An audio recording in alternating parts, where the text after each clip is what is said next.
அண்மைச் செய்தி.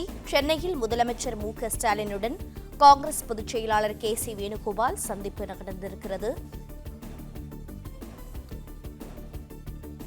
சென்னையில் முதலமைச்சர் மு.க.ஸ்டாலினுடன் காங்கிரஸ் பொதுச் செயலாளர் கே.சி. வேணுகோபால் சந்திப்பு அண்மைச் செய்தியாக பார்க்கிறோம். திமுக காங்கிரஸ் தொகுதி பங்கீடு பேச்சுவார்த்தை நடைபெறும் என்ற தகவல்கள் வெளியாகியுள்ளன. இந்த நிலையில் சென்னையில் முதலமைச்சர் மு.க.ஸ்டாலினுடன் காங்கிரஸ் பொதுச் செயலாளர் கே.சி. வேணுகோபால் சந்திப்பு. திமுக காங்கிரஸ் தொகுதி பங்கீடு தொடர்பாக ஆலோசனை என்ற தகவல் வெளியாகியுள்ளது. மேலும் விவரங்களை செய்தியாளர் மாணிக்கம் கூற கேட்கலாம். மாணிக்கம், வணக்கம். மேலும் தகவல்களை பதிவு செய்யுங்கள்.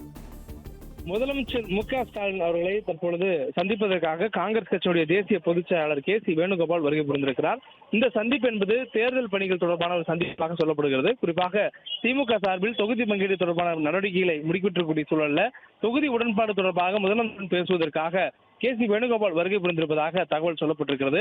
சென்னையில் அவர் முதலமைச்சரை பார்ப்பதற்கு முன்பாகவே விமான நிலையத்துக்கு அருகே இருக்கக்கூடிய தனியார் நட்சத்திர விடுதியில காங்கிரஸ் கட்சியுடைய தேசிய பொதுச் செயலாளர் வேணுகோபால், அதே போன்று மாநில தலைவர் செல்வ பெருந்தகை, தமிழ்நாடு மாநில பொறுப்பாளராக இருக்கக்கூடிய கிறிஸ்துவர்கள் உள்ளிட்டவர்கள் ஆலோசனை நடத்தியிருக்கிறார்கள். அதற்கு பிறகாகவே புறப்பட்டு முதலமைச்சரை சந்திப்பதற்காக தற்போது சித்தரஞ்சன் சாலையில் இருக்கக்கூடிய முதலமைச்சர் மு.க.ஸ்டாலினுடைய முகாம் அலுவலகத்திற்கு வந்திருக்கிறார்கள். இங்கு முதலமைச்சர் அவர்களை சந்திக்கிறார்கள். இந்த சந்திப்புல காங்கிரஸ் கட்சிக்கு திமுக கூட்டணியில் எத்தனை தொகுதிகள் ஒதுக்கப்பட இருக்கின்றன என்பது குறித்தான எண்ணிக்கையை முடிவு செய்யக்கூடிய ஒரு சந்திப்பாக இது இருக்கும் என்று சொல்லப்பட்டிருக்கிறது. குறிப்பாக காங்கிரஸ் கட்சியை சேர்ந்தவர்கள் இதற்கு முன்பாகவே தொடர்ந்து பல்வேறு கோரிக்கைகளை காங்கிரஸ் தலைமைக்கு முன்வைத்து வந்தார்கள். அதிலும் அதிகாரத்தில் பங்கு வேண்டும், அதிக அளவில் தொகுதிகள் வேண்டும், உள்ளாட்சியில் பங்கு வேண்டும் உள்ளிட்ட பல்வேறு கோரிக்கைகளை அவருடைய தலைமைக்கு காங்கிரஸ் கட்சி சார்ந்த நிர்வாகிகள் வைத்து வந்தார்கள்.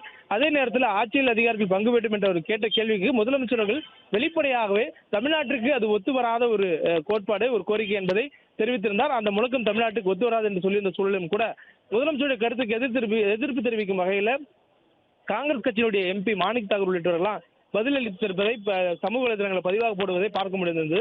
இந்த சூழலில் தொடர்ச்சியாக திமுக கூட்டணியில் தான் காங்கிரஸ் இருக்கிறது. தொகுதி தொடர்பான பேச்சுவார்த்தைக்கு தான் இது போன்ற ஒரு விவகாரம் ஏற்படுகிறது என்பதெல்லாம் சொல்லப்பட்ட சூழல்ல தற்பொழுது அந்த எண்ணிக்கையை உறுதி செய்வதற்கான ஒரு சந்திப்பாகவே முதலமைச்சர் சந்திப்பதற்காக கே.சி. வேணுகோபால் வருகை புரிந்திருப்பதாக சொல்லப்பட்டிருக்கிறது.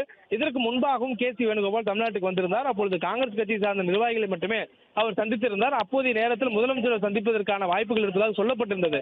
ஆனால் அந்த போன்ற எந்த ஒரு சந்திப்பும் ஏற்படாத சூழல்ல இரு கட்சிகள் தலைமைக்கும் இடையே இன்னும் அந்த சுமூகமான ஒரு தொகுதி உடன்பாடு எட்டக்கூடிய எண்ணிக்கையை நோக்கி நகரவில்லை என்பது சின்னமாக தெரிந்திருந்த சூழல்ல தற்பொழுது கே.சி. வேணுகோபால் அவர்கள் இன்று மாலை நேரத்தில் 7 மணி அளவில் தான் சென்னைக்கு விமானம் மூலம் வருகை புரிந்திருந்தார். அவர் வந்த சில மணி நேரங்களுக்குள்ளாக 8 மணி அளவில் தற்பொழுது முதலமைச்சர் சந்திப்பதற்காக வருகை புரிந்திருக்கிறார். இதன் மூலமாக கூட்டணியில் தொகுதி எண்ணிக்கை இறுதி செய்வதற்கான ஒரு சந்திப்பாகவே இந்த சந்திப்பு அமைந்திருக்கும் எனவும், இதனைத் தொடர்ந்து கே.சி. வேணுகோபால் அவர்கள் முதலமைச்சருடன் சந்தித்து பேசக்கூடிய இந்த சூழல்ல இருவருடைய சந்திப்பின் அடிப்படையில் அதுக்கு அடுத்த கட்டமாக தொகுதி பங்கீடு தொடர்பான பேச்சுவார்த்தையை காங்கிரஸ் சார்பில் அமைக்கப்பட்டிருக்கூடிய பேச்சுவார்த்தை குழுவும், அதே நேரத்தில் திமுக சார்பில் அமைக்கப்பட்டிருக்கூடிய பேச்சுவார்த்தை குழுவும் ஒன்றாக அமர்ந்து பேச்சுவார்த்தை நடத்தி வருவார்கள் என்று சொல்லப்பட்டிருக்கிறது.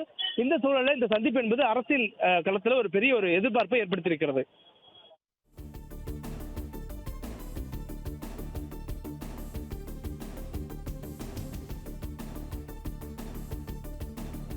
தகவல்களை வழங்கியமைக்கு நன்றி மாணிக்கம்.